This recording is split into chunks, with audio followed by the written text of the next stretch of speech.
Brett, thanks for joining us. First question really is why Ipswich Town? What was it about the club that brought you to us? Yeah, I mean, there's so many facets to that answer, if you will. I genuinely believe if you took a clean piece of paper and you're trying to find a club with the kind of history, pedigree, gravitas, family atmosphere, the support base, etc., you really couldn't find a better club than Ipswich. And with that, we are so grateful and humbled by this opportunity. But one of my partnerships is called Fortuitous Partners, and it really is fortuitous relative to all the different sort of sequence of events that's led to us being at this position. But again, in short, we really coveted the opportunity with Ipswich. We sought it out, and are very, very pleased and appreciative, and our gratitude to Marcus Evans relative for allowing us to proceed to this historic day. You mentioned the word history there quite a few times, and I know short term that's something you want to do is make more history here and make more positive memories for the club. Absolutely. Again, I am a student of history. It was actually my major in university, and so when you look at the accomplishments of Ipswich, and you think about, again, just so many exceptional moments in its history, we look forward to making more special moments for the club, and again, with total humility, because we don't take any of it lightly. We recognize how much work and effort has to go into it, and literally how the ball has to bounce a certain way to get the kind of results that you'd like or we'd like, and that we're committed to. But we feel excited and, again, humbled by the opportunity to start to roll up our sleeves, literally roll up our sleeves and get to work. And you join as part of the Three Lions group as well. Talk to me a little bit about that organisation and how that's going to work at the club. Sure. Yeah, Bear Cape Akai, Mark Detmer, and I have been partners with each other now close to 5 years. And those two individuals, I bought a predecessor team called Arizona United with the intention of rebranding it to Phoenix Rising. And the fortune of that club really started to change when I met Mark Detmer, and by extension, he was the critical link to introducing me to Bear Cape Akai. Bear Cape had also been kind of seeking an investment in Arizona United, unbeknownst to me. So ultimately and fortuitously, the three of us partnered up on Phoenix Rising, and the credit for the success to that club, both sort of on and off the pitch, go to the two of them and go to a very impressive and extended ownership group that I'm very proud to be a part of, and can take credit for being sort of the genesis of that club, given my original investment in Arizona United. But those two, I think I won the prize as Better American Accent, so I think I'm now the face, at least in the short term. But those two have been, and they are my effective and equal partners in this endeavor. And I'm thrilled to kind of have the opportunity to speak on behalf of the three of us, but really want to make sure everyone understands it's completely a team effort, and happy to speak for us, but look forward to the two of them rightly kind of joining the stage, if you will, to take credit for this milestone. Yeah, you mentioned there, you want success on and off the pitch as well. That off the pitch success, how much can you three contribute on that front as well? Yeah, I feel, again, the humility is the right word, but I feel that these clubs have a responsibility to be larger than just sort of what happens on the pitch. I care deeply about the community that I feel fortunate to be a part of, and if you look across the portfolio that again, I'm honored to be a part of.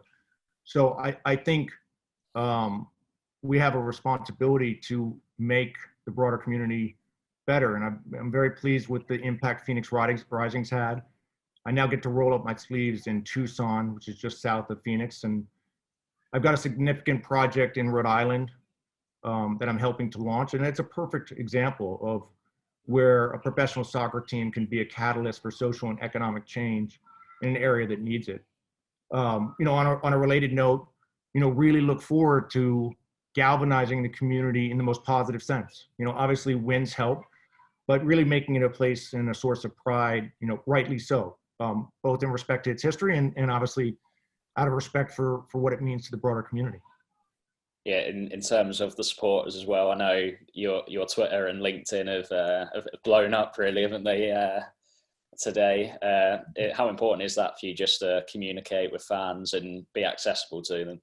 Yeah, it's important. I mean, I think I probably should state, just for the record, first of all, thank you to everyone who's reached out. The news or rumor of this potential takeover broke a little while ago, and understandably, or at least I hope everyone understands, we were really not in a position to make a comment. It wouldn't have been appropriate. And so appreciate everyone's understanding on that, because I had to stay silent. But now that it's official, the response has been positively overwhelming. And it really speaks to the family culture and atmosphere that exists with the club. And so want to thank each and every one for all the outreach, the support, the faith, the trust, et cetera. And then also just respectfully let them know that given a lot of reasons, including juggling a beautiful family and all my other fantastic responsibilities, give me some patience in terms of any turnaround time on comments or thanks or appreciation. This is a blanket thanks in response to everyone, and hope to get around to each and every one of them when and if I can. I'm not on a plane as much as I used to. That used to be my time to respond to people. But again, hopefully the world will be spinning back on its axis soon, and we'll be over there in person, and I'll be able to thank a lot of them face to face. Yeah, you mentioned your family there, and I know you said just a minute ago that they're just excited about this as you are. It's cute. I've got 3 beautiful kids, and my wife and kids have been running around grabbing my hat and my scarf and jumping up and down. I've been careful. In many respects, until ink was on paper, I didn't want to get too far ahead of myself. We've been at this for a long time. Incredible credit to Mike O'Leary relative to his incredible role, really kind of navigating and executing this to this fruition. But now I'm really excited, as I said, to now that it's real. I won't be as superstitious in terms of how I approach my relationship with Ipswich. And just finally, as well, like you say, we're hoping that the world does return back to some sort of normality sooner rather than later. And you must be just looking forward to coming over here, getting to Portman Road and meeting some of the supporters. Can't wait. I realistically, I think it'd probably be late this summer. Hope to make it over for the home match for the upcoming season. That sounds about right. Already started talking to my wife and kids about trying to book our tickets over there. I'd come sooner. I can't have a situation where due to quarantine and other restrictions, obviously. In a prior life, pre-marriage and family, I would gladly hole up in a hotel and wait it out. But I can't afford to do that at this stage. Well, that's great, and thank you, and welcome to Ipswich Town. Thank you again. I couldn't, on behalf of everyone associated with Three Lions, and by extension, this new ownership group. Thank you so much for the warm embrace, and again, really can't wait to truly now roll up our sleeves and really help support the club and get it ideally back to its rightful place in the pecking order of English football and beyond.